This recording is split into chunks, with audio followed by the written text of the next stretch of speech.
性能力很强。我有先看一下道具的大小啦。对，要记得订阅电影好选择，开启小铃铛。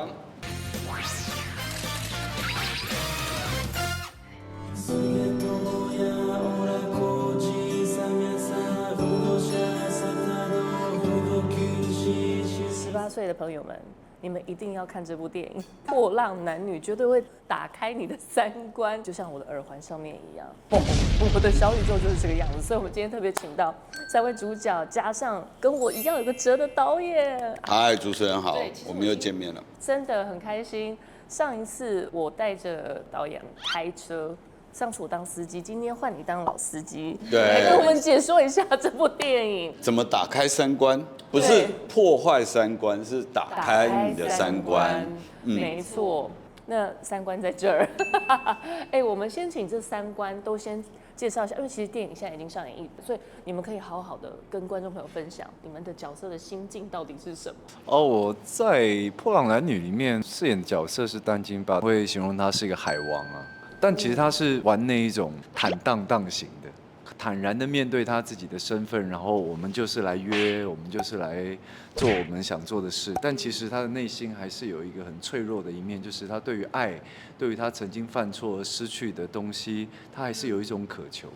然后小绿这个角色，反而他其实就是一直在追求真假嘛，就是到底什么东西才是真的，才是真实的性高潮啊，真实的自我等等的。在里面，小绿跟单亲爸就是一对我就破，就是虽然他们都主打一个我就破，我就烂，可是其实他们都在用这个东西去掩盖，不想要打开让大家看到的比较私密的部分。我饰演的白 Q 呢，他是一个失去控制能力的控制狂，他一直享受着被支配。其实他心里有一个很 S 的性格，所以他必须要透过 BDSM 的身服的刺激，去回到那个可以说是他曾经到过南天门的那个状态。我也要发问，什么叫南天门？南天门，其实我在看电影的时候一直在想说，到底南天门是什么？我一定是没到过，所以我不知道。就是那你就绝对是知道啊，你就是绝对知道。什么是南？这是什么梗？这就是姐妹她们在聊性高潮，但有的人有去过，有的人没去过，有人就会很想。来当代号吗？是助生啦。真实的体验还是做过功课？做过功课，就是反正南天是助生，然后北边是助死，我记得是这样。他们都是天庭的入口，对，就是天堂的滋味。就像康仁哥最后的台词，说什么死我吧。B 还没有爱，床没有光。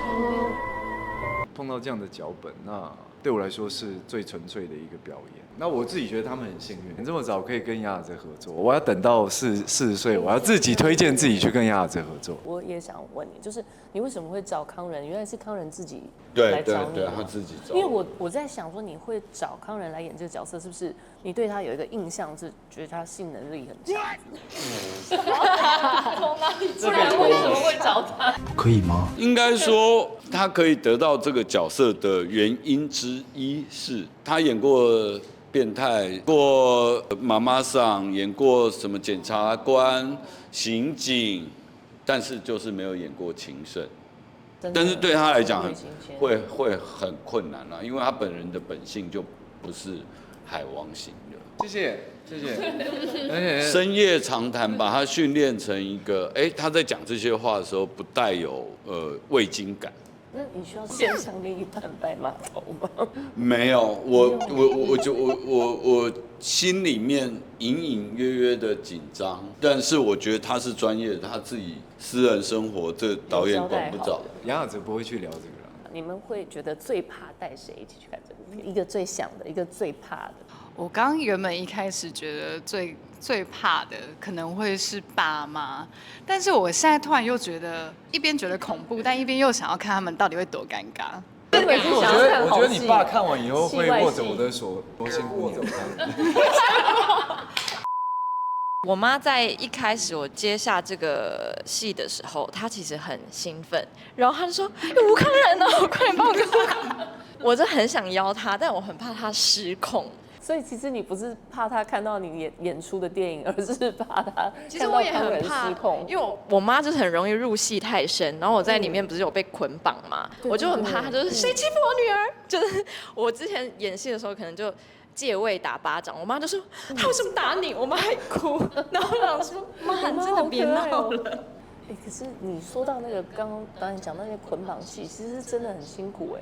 导演会不会很难去找到这个福神师？其实福神这个东西，北中南还蛮多这种工作室，真的、哦？有专业的老师。那你自己有尝试看看吗？我当然有，真的你也被绑过我是全剧组第一个去第一个被绑的。我没有被绑的话，我就没有办法写他的角色。我被绑起来的感觉，就会觉得灵感喷发。那你也被举起来，这样去撞窗户吗？那些东西其实它是非常学理的，其实像格雷的50道阴影，它让你知道说所谓的皮神与虐，到底他们追求的是什么。这个体验反而让导演打开了你的某一些感触，对感官。看看啊。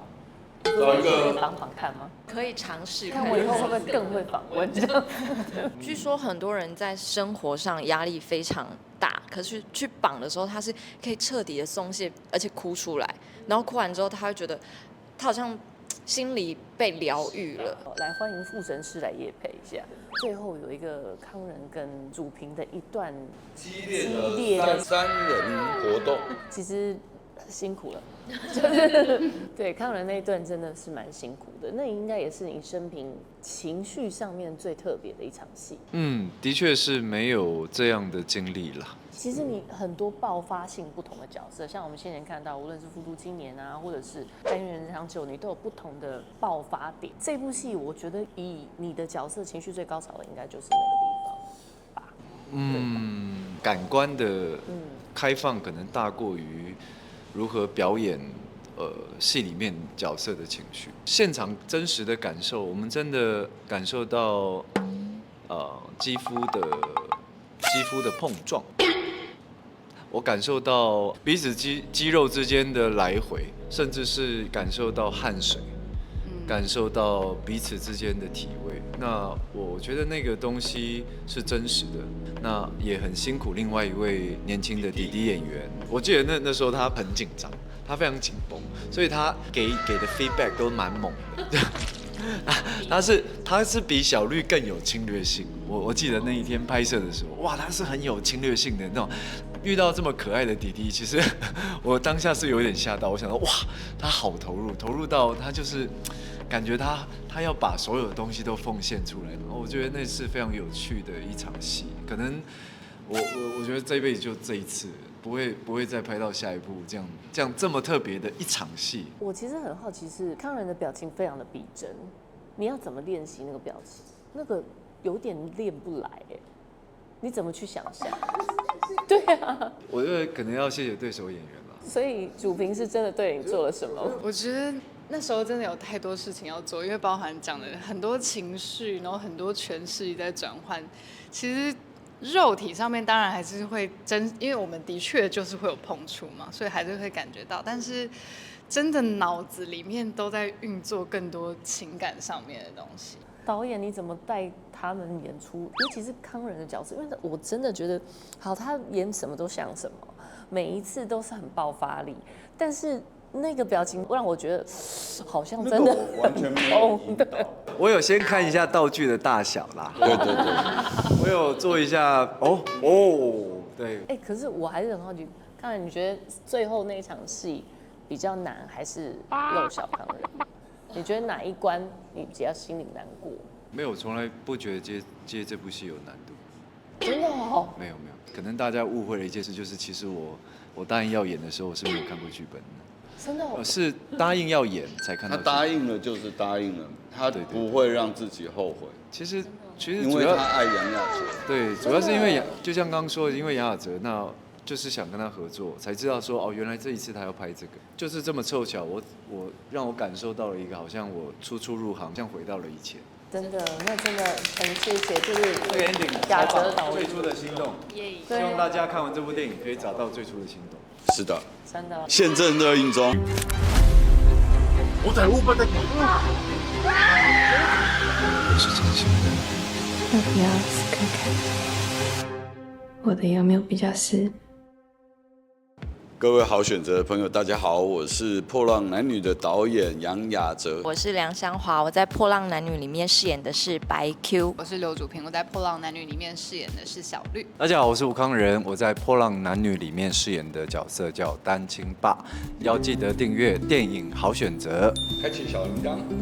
别忘了订阅我们的频道，打开小铃铛就不会错过任何精彩内容，随时上架。我们下回再见。